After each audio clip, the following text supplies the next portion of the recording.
నంద్యాల జిల్లా మహానంది ఆలయాన్ని చిరుత వదలట్లేదు. గత 20 రోజులుగా ఆలయం దగ్గరే తిష్టవేయడంతో భక్తులు బెంబేలెత్తిపోతున్నారు.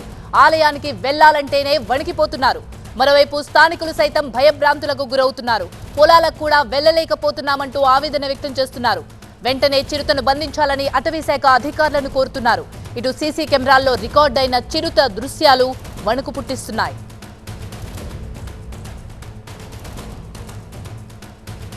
మరింత సమాచారాన్ని మా ప్రతినిధి నాగిరెడ్డి అందిస్తారు. శైవ క్షేత్రాల్లో అత్యంత ప్రముఖమైనది మహానంది ఆలయం. నంద్యాల జిల్లాలోని నల్లమల్ల అటవీ ప్రాంతంలో ఈ ఆలయం ఉంది. ఆలయం చుట్టూ చిరుతపులి రాత్రి వేళల్లో సంచరిస్తుంది. 20 రోజుల్లో 8 సార్లు ఇప్పటికే ఆలయం చుట్టూ తిరిగిన సందర్భాలు ఉన్నాయి.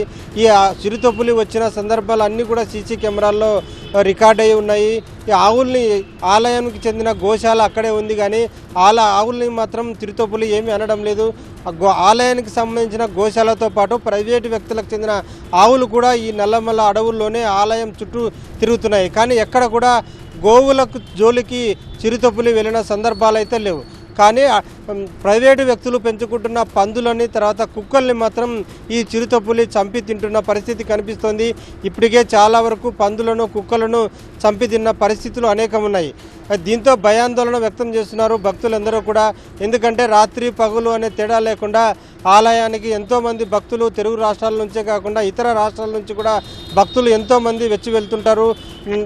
ఆలయం చుట్టూ కూడా ఈ చిరుతపులి సంచరిస్తున్న సందర్భాలు చాలా ఉన్నాయి. దీంతో మైకుల్లో అనౌన్స్ చేస్తున్నారు ఆలయ అధికారులు. భక్తులందరూ కూడా తగిన జాగ్రత్తలు తీసుకోవాలని ఆలయ అధికారులు కూడా హెచ్చరిస్తున్నారు.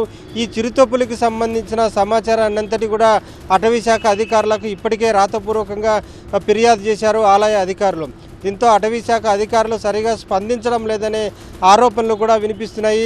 దీంతో ఇప్పటికే చాలాసార్లు చిరుతపులి వచ్చి వెళ్ళడంతో అటవీశాఖ అధికారులు స్పందించి చిరుతపులిని బంధించే ప్రయత్నం అయితే చేస్తున్నారు. ఇప్పటికే 2 బోన్లను మహానంది ఆలయం చుట్టుపక్కల ఏర్పాటు చేశారు. ఒక జంతువుని ఎర్రవేసి చిరుతను బంధించే ప్రయత్నం అయితే జరుగుతుంది. అటవీశాఖ అధికారుల సూచన మేరకు ఆలయ గోశాల చుట్టూ గ్రీన్ మ్యాట్ కూడా ఏర్పాటు చేశారు. అయితే ఈ గోవుల జోలికి చిరుతపులి ఎందుకు వెళ్ళడం లేదనే దానిపై కూడా రకరకాలుగా చర్చించుకుంటున్నారు.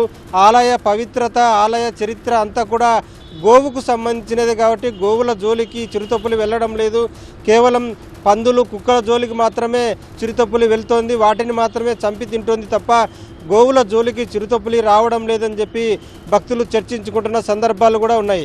ఎందుకంటే ఇక్కడ ఆ పందువులు, కుక్కల జోలికే ఎందుకు వెళ్తుందంటే ఒక ప్రైవేటు వ్యక్తులు కావచ్చు, అలాగే సంబంధించిన మిగిలిన ఆహార పదార్థాలు అన్నిటిని కూడా ఆలయం వెనుక వైపున ఉన్న అడవుల్లో పారవేస్తూ వస్తున్నారు. వీటిని తినేందుకు కుక్కలు, పందులు వెళ్తున్నాయి. ఈ కుక్కలు, పందువుల కోసమే చిరుతపులి వస్తుంది. వాటిని మాత్రమే చంపి తింటోంది.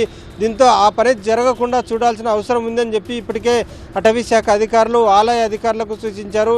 ఆ పని చేయకుండా చేసేందుకు ఆలయ అధికారులు ప్రయత్నాలు అయితే చేస్తున్నారు. మొత్తం మీద అయితే ఆలయం చుట్టూ రాత్రి వేళల్లో తిరుగుతున్న ఈ చిరుతపులిని బంధించేందుకైతే అధికారులు ముమ్మర ప్రయత్నాలు చేస్తున్నారు.